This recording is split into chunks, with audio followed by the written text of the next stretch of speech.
The room was silent except for the faint hum of the old ceiling fan. 9-year-old Noah sat cross-legged on the hospital bed, eyes fixed on the scuffed floor tiles. It had been 203 days since he'd spoken a single word. Nurses had stopped trying to coax him. His teachers had stopped calling. Even his mother, Sarah, had begun to accept that maybe he just didn't want to talk anymore. But then, one rainy Tuesday afternoon, Noah's lips moved and the 5 words he whispered would leave Sarah frozen, her heart pounding with fear. Sarah McConnell was a single mother in the small town of Brookhaven, a quiet stretch of countryside where the loudest thing you'd hear was the 5 a.m. whistle from the paper mill. She worked double shifts at the local diner, coffee-stained apron, hair tied back, always smiling for tips she desperately needed.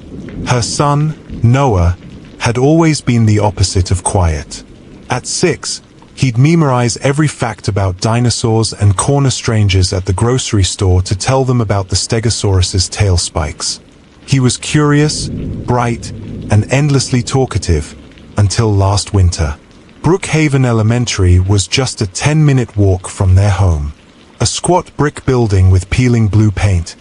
It smelled faintly of pencil shavings and cafeteria pizza. And yet, for Noah, it had become a place he refused to talk about. It started the day Sarah got a call from his teacher. Mrs. McConnell. Noah hasn't spoken all day. Not a single word. Is everything all right at home? She'd laughed nervously at first. Maybe he's just tired. But when she picked him up that afternoon, he didn't greet her, didn't look at her, didn't answer her questions. At home, he ate dinner in silence, went to bed without a word. The next morning, same thing. By day 3, she was sitting in the principal's office, watching her son stare blankly at the carpet while adults spoke about him as if he wasn't there. One afternoon, Sarah arrived early for pickup and saw Noah in the playground. He wasn't playing, he was sitting alone, arms wrapped around his knees, watching the other kids. A boy in a red hoodie walked up behind him and said something. Noah flinched, scrambled to his feet, and ran to the far corner of the yard. Sarah called his name, he didn't turn around. Weeks later, Sarah woke to a soft thump from Noah's room. When she peeked in, he was sitting upright in bed, eyes wide, breathing fast. Noah? Honey, what's wrong? He just shook his head and pointed toward the window. Outside, in the shadows of the yard, she thought she saw a figure. But when she turned on the porch light, there was nothing. During a therapy session, Noah was given crayons. He drew a stick figure standing in a dark room, with something tall and shadowy behind it. When the therapist asked who it was, Noah froze, dropped the crayon, and refused to finish. Sarah began noticing small things. The way Noah's hands trembled when certain commercials came on TV. How he avoided walking past the old Miller's storage building on Main Street. And then there was the strange phone call. A man's voice, deep and unfamiliar. Tell him to keep quiet. It's better for everyone. The line went dead before she could reply. The breaking point came in late spring. Sarah had been folding laundry when she heard voices in the backyard. She looked out and saw Noah, talking to someone hidden behind the shed. Her heart leapt, he was speaking again. But when she stepped outside, the backyard was empty. Noah was standing alone, pale as a ghost. When she asked who he was talking to, he just shook his head, tears welling in his eyes. That night, Sarah found muddy footprints leading from the shed to Noah's bedroom window. By the time summer arrived, Sarah was desperate. Doctors, counselors, even a child psychiatrist, no one could explain it. Then came the rainy Tuesday. They were at the hospital for a routine checkup. Sarah was flipping through a magazine when she realized Noah was staring at the door, his face drained of all color. She turned and saw a man in a dark hoodie walking past the hallway window. Noah's lips parted. For the first time in months, He whispered, "Mom, he's the one." Sarah's skin went cold. "The one what? Noah." He swallowed hard, eyes locked on the door. "The one from that night." Sarah shot to her feet, yanking the door open, but the hallway was empty. She ran to the reception desk. "The man who just walked past here, where did he go?" The nurse looked confused. No one's been down this hall for the last 10 minutes. When she returned to Noah's room, he was curled in the corner, shaking. She crouched beside him. "What happened that night, baby?" Noah's voice was barely audible. "He said if I talk, he'll hurt you." That night, Sarah locked every door and window. She pulled a chair into the hallway outside Noah's bedroom and sat with a baseball bat across her lap. Every creak of the old house made her grip the handle tighter. At 3:17 a.m., she heard it, the soft scrape of metal against the back door. Sarah's breath caught. She reached for her phone, but before she could dial, the kitchen light flickered on, and a shadow stretched slowly across the hallway floor toward her. She stood frozen, Noah's words echoing in her head. "He's the one from that night." The kitchen light. The shadow. Sarah's knuckles whitened on the bat's handle as it slid slowly across the floor, stretching toward her bare feet. In her mind, Noah's whisper repeated like a warning siren. "He's the one from that night." And somewhere beyond the narrow hallway, someone else was in her house. Sarah's heart slammed against her ribs. She inched toward Noah's door, her voice barely a breath. "Noah, stay in your room. Lock it." The shadow didn't move like it belonged to a man. It swayed, elongated, almost twitching. She stepped into the kitchen. The old wooden back door was unlocked, but she knew she had turned the deadbolt earlier. It hung slightly open, rain dripping from the knob. On the counter, beneath the flickering light, was a folded scrap of paper. She picked it up with trembling fingers. One line in blocky black letters. "You can't keep him quiet forever." She ran to the back window, scanning the yard. That's when she saw it, a dark blue panel van idling at the edge of the tree line. No license plate. Sarah grabbed her phone to call 911, but when she pressed it to her ear, there was only silence. No dial tone, not even static. She checked the cord. It had been cut. She called from her cell instead, and within minutes, Deputy Rains pulled up, lights flashing. He was a tall, broad man who'd known Sarah since high school. After sweeping the house, he frowned. No sign of forced entry. "Are you sure you didn't leave the door unlocked?" Sarah shook her head. "There was a man in my yard and a van. But when they stepped outside, the van was gone." Rains looked skeptical. "Sarah, you've been under a lot of stress. Maybe it's—" "No," she cut him off, voice trembling. "Noah knows him. He's the reason my son hasn't spoken for months." 2 days later, Rains called Sarah down to the station. They had checked the security cameras from the hospital where Noah saw the man. The footage was grainy, but the man in the hoodie was clear enough to identify. When Sarah saw his face on the monitor, her stomach dropped. It was Mark Keating, a name she hadn't heard in over a decade. Mark had been her older brother's best friend in high school. He used to hang around their house until the night her brother disappeared. The police never proved anything, but Sarah had always suspected Mark knew more than he said. Now he was back. Sarah demanded they arrest him, but Rains shook his head. "We can't do anything without proof he's threatened you or Noah." That night, Sarah tried again to get Noah to open up. She brought him warm milk, sat beside his bed. "Baby, I need you to tell me what happened that night. Please. You're safe now." Noah's eyes filled with tears. He whispered just one word. "Basement." Sarah's mind raced. Her brother had vanished the same year Mark's uncle owned a cabin on the outskirts of town. A cabin with a basement. The next morning, Sarah drove to the library, digging through old property records. She found it. An address listed under the Keating family name, 30 miles into the woods. That night, she parked her car a quarter-mile away and walked through the trees with a flashlight, the damp earth muffling her steps. The cabin loomed ahead, dark, silent, but with a faint yellow glow leaking from a small basement window. She crept closer, crouched to peer inside, and froze. Noah's backpack, the one he lost the night everything changed, sat in the middle of the basement floor. A shadow moved behind it. Before she could react, a voice came from the darkness inside. "I knew you'd come looking, Sarah."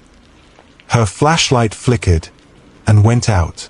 The cold, damp air seeped through Sarah's jacket as she crouched by the cabin window, staring at the object that didn't belong. Noah's backpack. It sat in the middle of the basement floor, straps frayed, one zipper hanging open. A shadow drifted over it. Then, from somewhere in that darkness, a voice. "I knew you'd come looking, Sarah."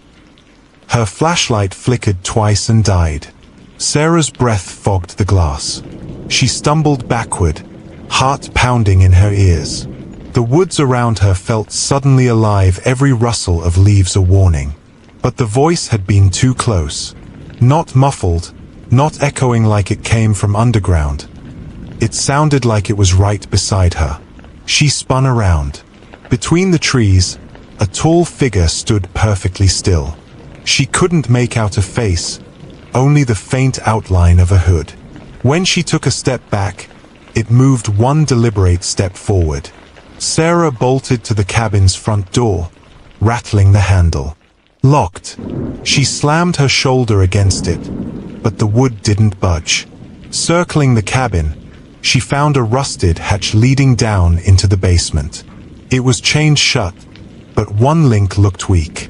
She yanked until the metal snapped, the chain clattering to the ground.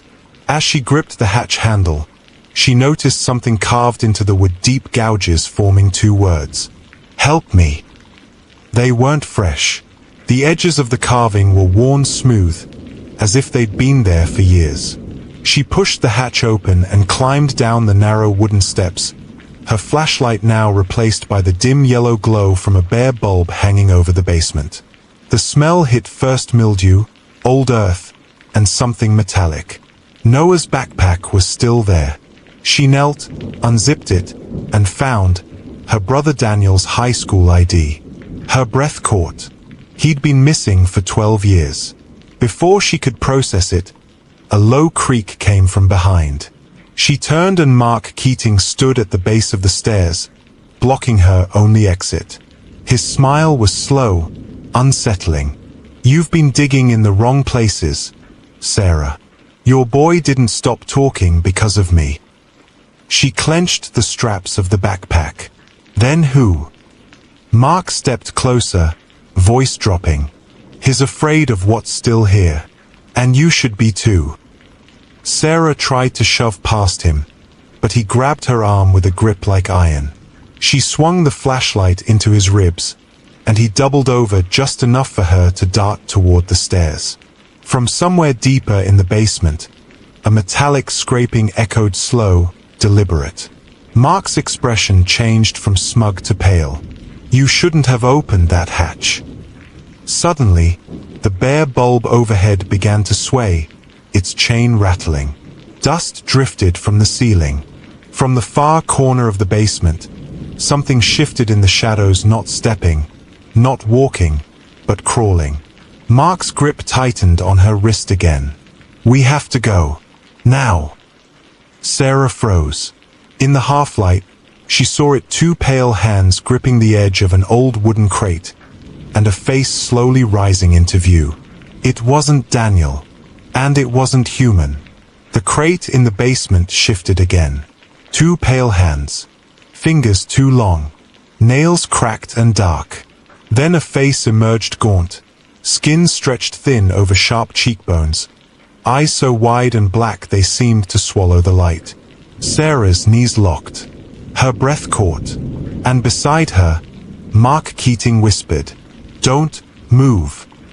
Sarah's instincts screamed to run, but the thing, whatever it was, crawled fully into view, limbs bending at unnatural angles.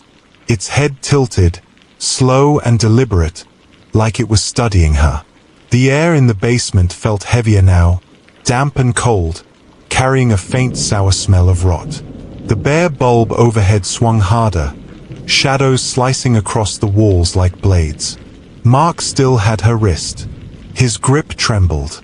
The thing began crawling toward them on all fours, each movement accompanied by a low, wet clicking sound. As it moved, Sarah swore she heard a voice not from the creature's mouth, but in her head. "You brought him back." Her eyes darted to its neck. There was a faded scar, the same shape as the birthmark Daniel had. Her brother, but changed. Sarah flashed back to something Noah had drawn weeks earlier, a stick figure with a shadow looming behind it. She'd thought it was fear of a man, but maybe the shadow wasn't human. Mark shoved her toward the stairs. "It's not safe down here. It hasn't been safe since the night your brother disappeared." Sarah spun on him, clutching the backpack. "You knew he was alive? You've kept him here." Mark's jaw tightened. "Alive isn't the word I'd use." The creature stopped moving and lifted its head. It spoke now, out loud, the voice cracked but unmistakable. "Sarah, help me." Her throat went dry. "Daniel." Its eyes glistened. "He made me stay." She barely had time to ask who he was before something upstairs slammed, the sound of the front door bursting open. Mark's face drained of color. "They found us." Heavy boots pounded on the cabin floor above. More than one set. The sound was organized, deliberate. Mark grabbed Sarah's arm again, pulling her toward the far corner of the basement. He kicked over a rotting shelf, revealing a narrow tunnel mouth. "If you want answers, we go now." The creature's hand shot out, gripping her ankle. "Don't leave me here again." Shouts echoed from above, deep, commanding voices. "Check the basement." Mark yanked Sarah toward the tunnel. "We don't have time. Decide." Sarah looked down at her brother, or what was left of him, and then back at the darkness of the tunnel. A beam of light cut down the basement stairs. Heavy shadows moved toward them. The creature's grip tightened. Mark's pull grew more desperate. And from the tunnel's blackness, something else began crawling toward them. The beam of light swept over the basement stairs. Boots pounded closer. Voices barked commands. Sarah stood frozen, Daniel's claw-like fingers wrapped around her ankle, Mark yanking her arm toward the tunnel, and from the blackness inside that tunnel, something else crawled forward. Her pulse roared in her ears. The walls felt like they were closing in, damp and suffocating. Mark's voice was urgent, low. "Sarah, choose now, or none of us get out alive." Daniel's grip trembled, his black eyes searching hers with a strange mixture of desperation and warning. From the tunnel, a pale, hairless figure emerged, halfway, thin as bone, mouth too wide, teeth jagged and wet. It moved with a jerking, unnatural rhythm. The men at the top of the stairs shouted again. One voice stood out cold, commanding, "Secure the package. Leave no witnesses." Sarah yanked her foot free from Daniel's grasp, shoving the backpack toward him. "Hold this, I'm coming back for you." Mark dragged her into the tunnel just as a flashlight beam hit the basement floor where she'd been standing seconds earlier. As they crawled, Mark muttered under his breath, not to her, but like he was reciting something. The words were fragmented. 7 years, binding, can't let them. Sarah caught enough to know whatever was happening wasn't new. It had been going on for a long time. The tunnel branched, one path sloping upward, the other spiraling deeper underground. Mark didn't hesitate, he chose down. "We can't go up. They'll have the exits covered." Sarah's voice was sharp. "Who are they?"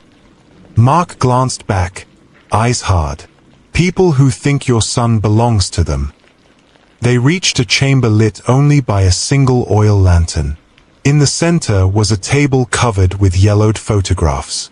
Sarah's heart stopped when she saw one Noah, sitting on a park bench, taken just weeks before he stopped speaking. In the background, blurred but visible, was the pale, hairless figure from the tunnel. Mark's jaw tightened. "He's been marked since the night your brother disappeared." Sarah slammed her hands on the table. "You knew this, and you didn't tell me." Mark stepped closer, his voice dropping. "I tried. But once you hear the truth, you can't unhear it. And they'll come for you too." A sudden metallic clang echoed from behind the tunnel. Thing was following them. Its clicks and scrapes grew faster. From the opposite tunnel, the sound of boots and radio chatter closed in. Mark blew out the lantern, plunging them into darkness. "Stay quiet. Don't breathe." The tunnel thing's click stopped. The men's voices stopped. The silence was worse than the noise. Then, from directly beside Sarah's ear, in a voice that was not Mark's, not Daniel's, came a whisper. "I've been waiting for you, Sarah." And something cold wrapped around her neck. The cold touch around Sarah's neck tightened. Her lungs seized, her fingers clawing at the invisible grip. Mark's voice cut through the dark. "Don't move. Don't fight it, that's how it sees you." But the thing holding her had already seen her. The unseen hand pulled her backward into pitch black. Her shoulder scraped against damp stone, the smell of mold filling her nose. Her instincts screamed to thrash, but Mark's words echoed, "Don't fight it." She forced herself still. The pressure loosened just slightly. Then, a voice right against her ear. "You look just like him." Miles away, Noah sat on the floor of his bedroom, staring at the window. His mother's car was gone. The house was quiet. He reached under his bed and pulled out a notebook, the one he'd hidden from Sarah. Flipping through the pages revealed drawings, dozens of them. The pale, hairless figure. The crate. The tunnel. On the last page, in shaky letters, he had written, "It knows where she is." Sarah felt warm, foul breath at her ear. The voice whispered, "He told me you'd come. He promised." Mark struck a match, the sudden flare revealing the tunnel creature only inches from Sarah's hollow cheeks. Too wide grin, eyes glossy black. The light enraged it. With a screeching click, it lunged not at Mark, but deeper into the tunnel, toward the men with guns. As they fled down another passage, Mark muttered, "If it touches him, it's over." Sarah didn't have to ask who he meant. She knew Noah. They reached a dead end except for a narrow metal door. Mark forced it open to reveal a small stone chamber. In the center stood a wooden chair. On it a set of old leather restraints, and beneath them, a rusted brass plate engraved with one word. McConnell. Her family name. Mark turned to her, jaw tight. "This didn't start with your brother. Or your son. This started with you." Sarah's stomach turned. "That's impossible." He cut her off. "Your father made a deal to keep this thing away. A deal that ended the night your brother vanished." Before she could process it, the door behind them slammed shut. The sound of footsteps echoed from the other side, deliberate, slow. Then a voice, deep and calm. "Bring the boy to the chair, and we end this." Mark's face paled. "They have him." Sarah's pulse surged. "No, his home." Mark's eyes locked on hers. "Not anymore." From beyond the door, the same deep voice spoke again, this time, closer. "Say goodbye to your son, Sarah." And Noah's voice trembling, terrified, answered, "Mom, please." The stone chamber was silent except for Sarah's own shallow breaths. The deep voice outside the door had just spoken the words no mother should ever hear. "Say goodbye to your son, Sarah." Then came Noah's trembling reply, "Mom, please." Her knees buckled. He wasn't supposed to be here. Sarah rushed to the door, pounding her fists against the thick iron. "Noah, I'm here. Baby, I'm not letting them take you." Mark's hand shot out, grabbing her shoulder. "Stop, you'll make them move faster." She spun on him, fury in her voice. "You said he was safe." Mark's expression was grim. "No, I said he was home when I left him. I didn't count on them moving this soon." The lock turned with a slow, deliberate click. The heavy door swung open, and in the flickering torchlight of the tunnel, Sarah saw two men in dark coats. Between them Noah. His small wrists were bound with rope, his eyes wide and wet. He wasn't gagged, but he didn't speak. Mark stepped forward. "Let him go." The man on the left, tall, gaunt, with a face like carved stone, ignored him. His cold gaze locked on Sarah. "The boy is part of the debt, and debts must be paid." The tall man gestured toward the wooden chair in the center of the chamber. "One of you sits. The other walks away with the child." Mark turned to her, voice urgent.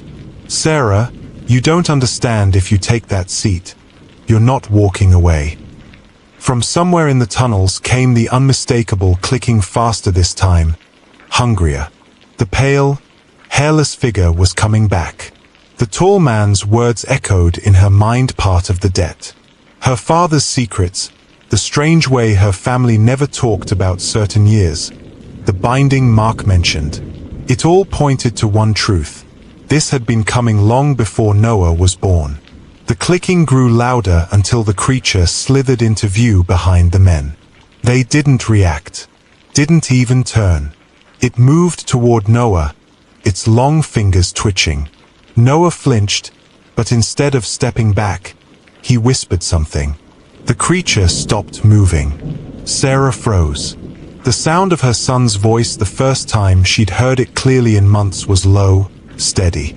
She couldn't make out the words, but whatever he was saying, the creature listened. Mark's eyes widened. He knows the binding phrase. Sarah turned on him. "What does that mean?" Mark's answer chilled her. "It means your son is the only one who can control it, and they want him because of that." The tall man stepped forward. "Bring the boy to me, or I'll let it feed." Sarah's heart pounded. She placed herself between Noah and the man, her voice shaking but strong. "You're not touching him." Mark reached into his coat, pulling out a jagged, rusted key. "There's one way out, but it means breaking the deal your father made. And if we do that, this thing doesn't stop with us, it goes after everyone." The creature tilted its head, those black eyes fixed on Sarah now, as if waiting for her choice. Sarah knelt in front of Noah, cupping his face. "Sweetheart, you can talk to me. Tell me what you said to it." Noah's voice was almost too soft to hear. "I told it. You're not the one it wants." Her blood ran cold. "Then who?" Before he could answer, the tall man lunged. Mark shoved Sarah aside, the key clattering across the stone floor. The creature shrieked, the sound rattling in her skull. In the chaos, Noah slipped his wrists free and ran to Sarah, pressing something into her palm. She looked down. It was a photograph. Her and Daniel, taken the day before he vanished. On the back, in Daniel's handwriting, "If you find this, run. Don't trust Mark." Sarah looked up to see Mark wrestling with the tall man, but his eyes weren't on the fight. They were on her, sharp, urgent, almost pleading. And then the creature's voice inside her head this time. "You have one night to decide who lives." Sometimes the danger you fear most isn't the monster in the dark, it's the history your family never told you. Secrets don't stay buried forever, and when they surface, they demand a price. The torchlight flickered against the damp walls, throwing jagged shadows across the chamber. Sarah clutched Noah to her chest, the photograph still in her hand, Daniel's warning echoing in her mind. If you find this, run. Don't trust Mark. But Mark was fighting for his life, only a few feet away, fists and steel clashing with the tall man's relentless strength. The creature lingered in the corner, its head tilted, black eyes reflecting Sarah's fear like mirrors. The tall man slammed Mark into the wall, sending the rusty key skittering towards Sarah. She grabbed it instinctively. Tall man, give me the boy, or the world beyond this place will suffer. Sarah, I don't believe you anymore. The tall man's lips curled into something almost human. Almost. You think this is about belief? Your father promised a life for a life. He didn't say whose. Her breath caught. All those years of silence, her father's strange disappearances, the night her mother told her never to go near the old well, it all connected. Mark, bleeding but on his feet, called out, Sarah, he's right. Your father bound that thing to protect this town. Every 20 years, the deal had to be renewed. A family member must offer themselves willingly. Sarah's voice broke. And if no one does? Mark's eyes darkened. Then it hunts. Without limits. Noah tugged at her sleeve, looking up at her with steady, tear-filled eyes. Mom, I can end it. For good. Her heart pounded. No, you're a child. You don't owe them anything. But Noah shook his head. I'm the only one it listens to, because I'm not afraid of it. The creature stepped forward, its long fingers twitching. Sarah swore she could feel its thoughts pressing into her skull. The boy understands the binding. The boy can break it. Mark threw her a desperate look. If he breaks it, Sarah, you need to be ready to run. Because it won't vanish, it will be free. Sarah dropped to her knees, holding Noah's face in both hands. If you do this, you're not doing it alone. Noah gave the smallest smile. I know. He stepped forward, facing the creature. His voice was clear and strong now, speaking words Sarah didn't understand. Syllables that seemed to hum through the stone itself. The air grew thick, vibrating.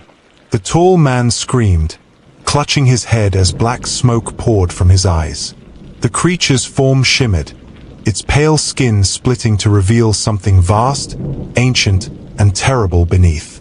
With one last phrase, Noah spoke, and the chains of shadow that bound the creature to this place snapped like brittle glass. The ground shook. The torches blew out. And then silence. When Sarah opened her eyes, the tall man was gone. The chamber was empty. Mark stood against the wall, staring at them both. It's free now. That thing, it's not bound to this town anymore. But it remembers you. Sarah held Noah tightly, the photograph still in her fist. Let it remember. We'll be ready. Mark gave a slow nod, but she caught the flicker of fear in his eyes before he turned and disappeared into the dark tunnels. That night, back in their home, Sarah tucked Noah into bed. For the first time in months, his voice was normal again. Noah, Mom, it's not gone. Sarah, I know, but we faced it once. We'll face it again. She switched off the light, but in the darkness, the faintest sound echoed from the woods outside. Click, click, click. Sometimes the scariest monsters aren't the ones we can see, they're the promises we never made, but still have to pay for. Fear can silence you. Love can give you back your voice. The truth will always find you, but what you do with it, that's what defines you. We cannot choose the history we inherit, but we can choose how it ends. Even in the face of fear, the courage to speak, act, and protect the ones we love can break the chains of the past and create a future where we are no longer defined by the shadows behind us.